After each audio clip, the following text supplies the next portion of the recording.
कैसे हैं आप सब। कल लेक्चर नहीं हो पाया था क्योंकि शिवांशु नहीं आया था ना वीडियो बनाने के लिए, इस वजह से नहीं हो पाया था। तो आज जो है ये चालू करते हैं हम लोग न्यूमेरिकल्स। ये न्यूमेरिकल उस दिन किताब नहीं थी तो नहीं हो पाया था। देखिए एक न्यूमेरिकल तो ये है और एक इसी टाइप का एक सेम न्यूमेरिकल एक और है जो हम आपको देंगे लगाने के लिए, आपके ग्रुप पे हम भेज देंगे उसका फोटो। तो ये क्वेश्चन क्या है ना कि देखिए ये क्वेश्चन इंपॉर्टेंट है क्यूब वाला।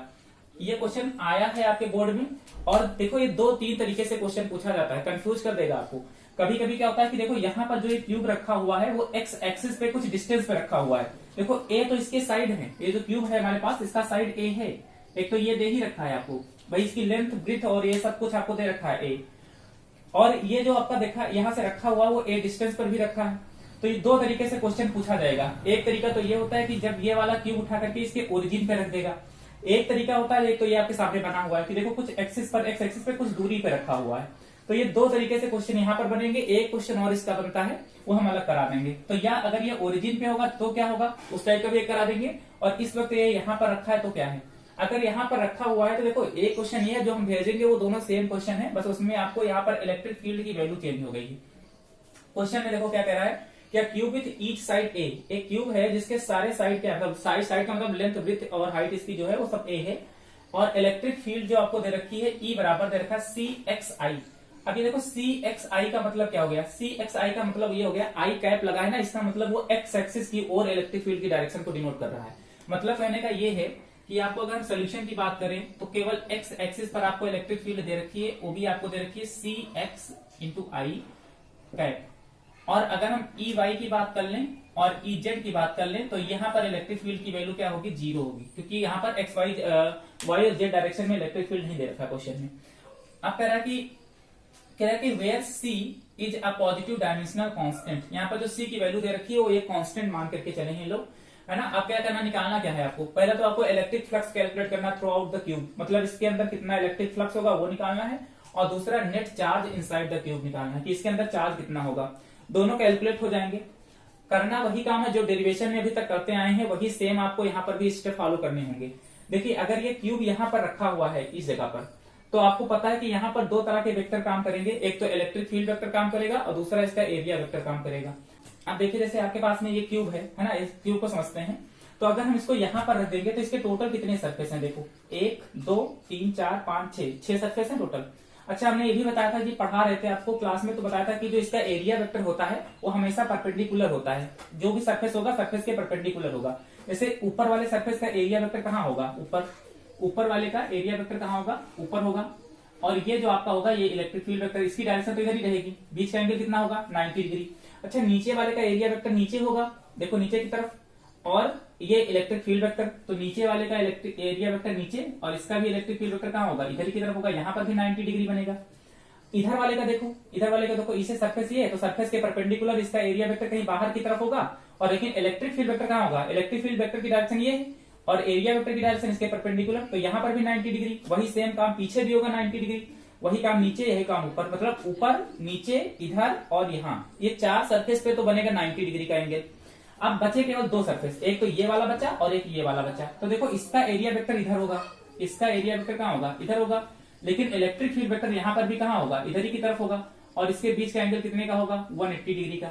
यहाँ पर देखो एरिया वेक्टर इधर वाले का एरिया वेक्टर इसके परपेंडिकुलर होगा और इलेक्ट्रिक फील्ड वेक्टर भी कहाँ होगा, इधर होगा। यहाँ पर एंगल कितने का बनेगा, 0 डिग्री का। केवल इतनी चीज समझनी है।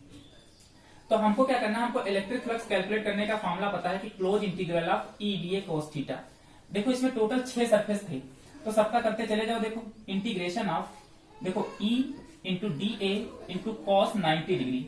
अब 90 कितने बना रहे थे, देखो नीचे वाला 90 बना रहा है, ऊपर वाला भी दोनों के बीच में 90 बना रहा था। एक तो इधर वाला 90, एक पीछे वाला 90, तो हम इसको सीधे सीधे 4 टाइम्स कर देते हैं एक ही जगह पर, है ना। अब plus integration of E into D A into cos, देखो इधर वाला कितने डिग्री बना रहा है, 180 डिग्री बना रहा है, plus integration of E into D A, उधर वाला कितने का बना रहा है, कॉस 0 डिग्री का, है ना। अब देखो ये तो पार्ट आपका 0 हो जाएगा क्योंकि कॉस 90 की वैल्यू क्या होती है, 0। अब ये 2 हमारे पास बचेंगे केवल।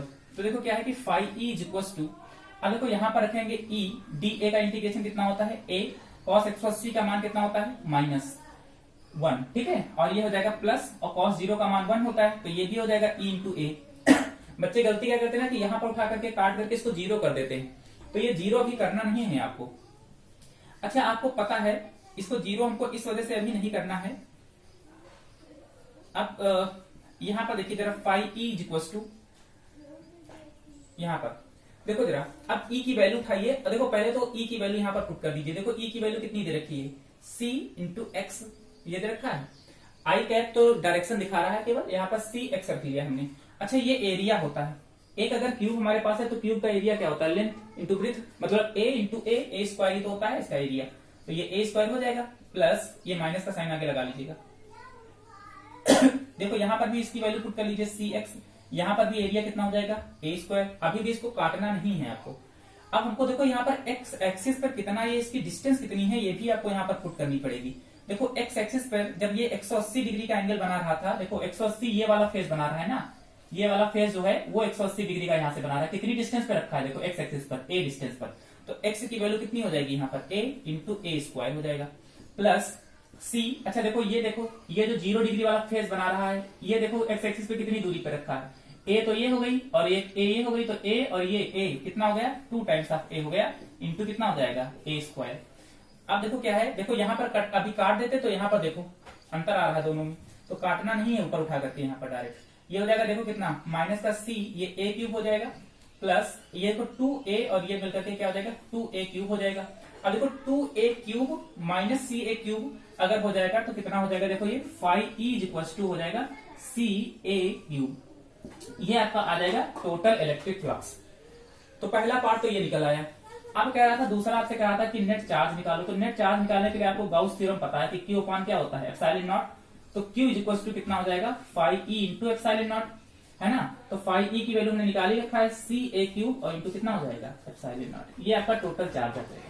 तो इस तरीके से ये क्वेश्चन पूछा जाता है, ठीक है। तो आपको देखो ऊपर नीचे उधर इधर ये तो 90 डिग्री हो जाएंगे, ये तो 0 हो जाएंगे। बाकी जो ये वाला होगा इधर 0 डिग्री ध्यान रखना है, पीछे वाला 180 डिग्री बना रहा है, ये चीज ध्यान रखनी है। बाकी कोई दिक्कत नहीं है, बस यहाँ पर आप डायरेक्ट काटिएगा मत, ये काट ना देना। जब सी की वैल्यू रखोगे, जब एक्स की वैल्यू यहाँ पर पुट करोगे तो ऑटोमेटिक देखना कि यहाँ पर आपको डिफरेंस देखने को मिलेगा, ठीक है। तो ये चीज आप लोग ध्यान रखिएगा इस क्वेश्चन के अंदर। दूसरा क्वेश्चन हम आपके ग्रुप पे भेज देंगे, वो लगाइएगा, सेम इसी तरह का क्वेश्चन है, बस उसमें आपको वैल्यू ई की दे रखी होगी, लास्ट में उठा करके पुट कर दीजिएगा, ठीक है। इसका स्क्रीनशॉट ले लीजिए, अगर कोई प्रॉब्लम आएगी तो बाद में पूछिएगा हमसे। अच्छा, जो आपको हमने पिछले वाले लेक्चर में जो न्यूमेरिकल करवाए थे, उसमें जो लास्ट में हमने क्वेश्चन होमवर्क के लिए दिए थे, जिन्होंने नहीं देखा उस वीडियो में देखिएगा, सबसे लास्ट में है क्वेश्चन। तो वो क्वेश्चन हम लिख नहीं रहे हैं यहाँ पर, अब क्वेश्चन नंबर डाल करके उनका जरा हमारे पास सोल्यूशन करवा दे रहे हैं। जिनका नहीं सॉल्व हुआ है वो देख लेंगे अपना, ठीक है। क्वेश्चन आपके पास में लिखे हैं तो क्वेश्चन हम नहीं लिख रहे हैं, केवल हम इसका सोल्यूशन दे रहे हैं आपको। क्वेश्चन में देखो पहला क्वेश्चन क्या कह रहा था कि a point charge of 1.8 microcoulomb, मतलब आपको चार्ज की वैल्यू दे रखी थी 1.8 माइक्रोकूलम। इसके आगे कह रहा था is at the centre of a cuboid Gaussian surface of 55 centimetre side, मतलब एक क्यूबिकल गॉसियन सरफेस था जिसके साइड आपको दे रखे थे, ठीक है। साइड आपको दिया था कितना 55 सेंटीमीटर दिया था। आपसे कह रहा था कि find the net electric flux through the surface, ठीक है। Net electric flux through the surface आपको निकालना था, यानी कि फाई की वैल्यू आपको कैलकुलेट करनी थी। तो हमने कहा था ना कि कुछ क्वेश्चन में जो ये साइड दे रखे होते हैं इनका कोई मतलब होता नहीं है वैसे। तो फाई इज इक्वल टू आप यहाँ पर सीधे सीधे फॉर्मूला लगा देते क्यू अपॉन क्या एप्सिलॉन नॉट। तो आपको देखो क्यू की वैल्यू दे रखी थी कितना 1.8 माइक्रोकूलम को बदल लेंगे कूलम में और डिवाइडेड बाई एप्सिलॉन नॉट की वैल्यू रख देंगे 8.85 इंटू 10⁻12। इसको जब सॉल्व करेंगे जो भी आपका आंसर आएगा वो इसका आंसर हो जाएगा। आप लोग कैलकुलेट कर लीजिएगा, ठीक है। केवल कैलकुलेशन करना था इसका। सेकेंड वाला क्वेश्चन देख लीजिए। सेकेंड क्वेश्चन कह रहा था क्या, कह रहा कि the net outward electric flux through the surface of a box, यानी कि अब की बार आपको इलेक्ट्रिक फ्लक्स 5e की वैल्यू आपको क्वेश्चन में गिवन है, कितना गिवन थी 8.0 into 10⁻³ newton metre square coulomb inverse, ये दिया था। अब कह रहा कि what is the net charge inside the box, Q की वैल्यू पूछा था। सेम यही फॉर्मूला लगेगा, क्या लगेगा क्यू इज इक्वल टू, देखो क्यू इज इक्वल टू कितना हो जाएगा 5 इंटू एप्सिलॉन नॉट हो जाएगा, ठीक है। बस 5 की वैल्यू तो आपको दे ही रखी, देखो 8.0 इंटू 10⁻³ और एप्सिलॉन नॉट की वैल्यू कितनी दे रखी है आपको, ये पता होनी चाहिए कि 8.85 इंटू 10⁻12 होती है। दोनों मल्टीप्लाई कर लीजिएगा, आपका आंसर आ जाएगा ये, ठीक है। तीसरा क्वेश्चन देख लीजिए, बहुत इजी क्वेश्चन थे। तीसरा क्वेश्चन देख लीजिए, कह रहा है कि a point charge produce an electric flux of -750, यानी कि 5e की वैल्यू आपको दे रखी है -750 newton metre square per coulomb. आगे कह रहा है कि what through spherical Gaussian surface. देखो ये क्वेश्चन स्फेरिकल गॉसियन सरफेस का है। आप 10 सेंटीमीटर रेडियस आपको दे रखा है कितना, 10 सेंटीमीटर। आगे कह रहा था कि with centre at the charge, मतलब सेंटर से दूरी दे रखी थी। अब कह रहा था कि if the radius of the Gaussian surface be double. एक ही ध्यान रखिएगा, देखो इस क्वेश्चन को बड़ा ध्यान से पढ़िए। कह रहा है कि a point charge produce an electric flux of minus का 750 newton metre square per coulomb through a spherical Gaussian surface of 10 centimetre radius with centre at the charge. ठीक है, मतलब सेंटर से उस गॉसियन सरफेस का रेडियस आपको दे रखा है 10 सेंटीमीटर। अब कह रहा है कि if the radius of the Gaussian surface is double. देखो क्वेश्चन में क्या कहा है कि इफ द रेडियस, इस लाइन को समझना है, of Gaussian surface is double. अगर हम गॉसियन सरफेस के रेडियस को क्या कर दें, डबल कर दें, तो कह रहा है कि how much flux would pass through the surface. तो फ्लक्स में क्या चेंज आएगा ये आपसे कह रहा है। मतलब कहने का ये है कि एक स्फेयर है जिसका गॉसियन सरफेस कितना दिया है, गॉसियन सरफेस का जो रेडियस दिया है वो कितना दे रखा है, 10 सेंटीमीटर दे रखा है। और जो है गॉसियन सरफेस को अच्छा हमने स्मॉल आर से जहां तक डिनोट किया था, तो आपको देखो जब हमने उसका फॉर्मूला जब डिराइव करवाया था तो हमने ये कहा था कि जो है गॉसियन सरफेस का जो रेडियस होता है यहाँ पर उस पर डिपेंड नहीं करता वो चीज, इसका फ्लक्स जो है रेडियस पे डिपेंड ही नहीं करता, क्योंकि फाई बराबर formula Q upon epsilon not निकल के आता है, तो वहां पर रेडियस पे डिपेंड नहीं करता। आप गॉसियन सरफेस का रेडियस चाहे डबल कर दीजिए, चाहे ट्रिपल कर दीजिए, चाहे कुछ भी कर दीजिए, गॉसियन सरफेस के रेडियस पर वो डिपेंड नहीं करता। ठीक है, तो याद रखिएगा कि रेडियस पे डिपेंड नहीं करेगा। तो चाहे रेडियस आप इसका डबल कर दीजिए, चाहे रेडियस आप इसका ट्रिपल कर दीजिए। ठीक है, तो पहला क्वेश्चन आपका जो इलेक्ट्रिक फ्लक्स होगा वो कितना होगा, माइनस का 750 newton metre square per coulomb ही होगा।